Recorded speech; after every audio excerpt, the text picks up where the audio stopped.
Uttarkashi tunnel हादसे का 16वां दिन। अब तक 30 मीटर से ज्यादा वर्टिकल ड्रिलिंग, करीब 86 मीटर होनी है वर्टिकल ड्रिलिंग। तो कड़ी मशक्कत के बाद ऑगर मशीन निकाली गई है। इस वक्त की बड़ी खबर आपको बता रहे, ऑगर मशीन के कुछ जो पार्ट्स हैं वो टूट गए थे, जिसके बाद वर्टिकल ड्रिलिंग की जा रही है और जल्द ही वो तमाम जो मजदूर हैं, जो श्रमिक हैं, वो सकुशल बाहर आएँ, ऐसी प्रार्थना लगातार की जा रही है।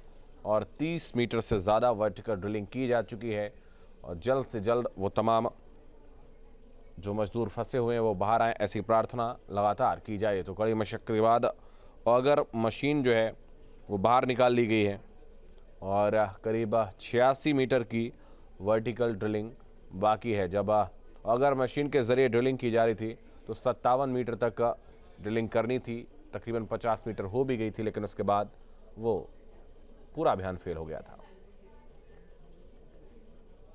उत्तरकाशी टनल रेस्क्यू ऑपरेशन को आज पूरे 16 दिन हो गए हैं और आज भी युद्धस्तर पर काम चलता रहा। जितने भी प्लान बनाए थे सरकार ने, सभी पर काम चल रहा था, लेकिन अभी भी लक्ष्य से काफ़ी दूरी बनी हुई है।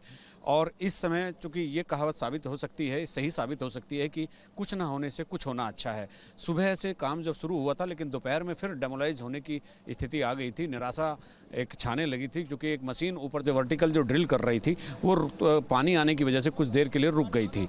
लेकिन उसका अभी जो एक सरकारी प्रेस ब्रीफिंग हुई है तो ये बताया गया है कि वो तकरीबन 36-37 मीटर के आसपास वर्टिकल ड्रिल हो चुकी है, बहुत सक्सेसफुली हो गई है और पानी की वजह से उसको कोई दिक्कत नहीं आ रही है। भारत सरकार के अतिरिक्त सचिव महमूद अहमद ने अभी ब्रीफिंग में बताया है कि पानी आया था, लेकिन वो समस्या का समाधान उसी वक्त हो गया था और इस समय वो मशीन वर्टिकल ड्रिल करने में लगी है और ये 36-37 मीटर के आसपास बताया जा रहा है। और दूसरी तरफ जो हॉरिजॉन्टल ड्रिल सुरंग के अंदर से हो रहा था तो उसमें चूंकि वो ऑगर को काटने में 3 दिन लग गए और उसके साफ्ट जो उसकी फंस गई थी मशीन की, उसको निकालने में अब बाद का आधा दिन लग गया। लेकिन अच्छी बात यह है कि उत्तराखंड के जो नोडल अधिकारी हैं IAS अफसर नीरज खैरवाल, उन्होंने भी बताया है कि वो जो आगे से कुछ मैनुअल खुदाई करके पाइप को तकरीबन 0.9 मीटर तक धकेला गया है और वो थोड़ा ठीक से वहाँ पर गया है और काम ठीक गति से चल रहा है। मैनुअल खुदाई होती रहेगी। पाइप जो ऑगर मशीन है, अमेरिकन ऑगर मशीन, वो अब उसको ड्रिल करने का काम नहीं, केवल पाइप को धकेलने का काम रहेगा।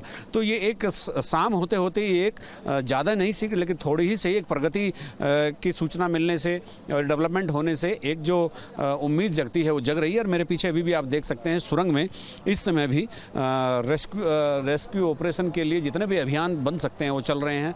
अंदर से जो ऑगर मशीन वाला जो एरिया था, वहाँ से जहाँ से ड्रिल हो रही थी हॉरिजॉन्टल, वहाँ काम हो रहा है, वहाँ मैनुअल ड्रिलिंग शुरू हो गई है और इसके ठीक ऊपर जो बड़ी मशीन आई थी वहाँ से उन्होंने वर्टिकल ड्रिल का काम शुरू कर दिया है और बाकी सारी चीज़ें चल रही है। इतनी तेज़ी से तो नहीं है, उतनी तेज़ गति तो नहीं है, लेकिन कुछ भी हो, गति चाहे धीमी भी हो, अगर काम में हर्डल नहीं है तो ये उम्मीद रहती है कि काम समय पर हो जाएगा। अपने सहयोगी कैमरामैन सोनी कुमार के साथ न्यूज स्टेट के लिए सिलक्यारा बैंड से अजीत सिंह राठी।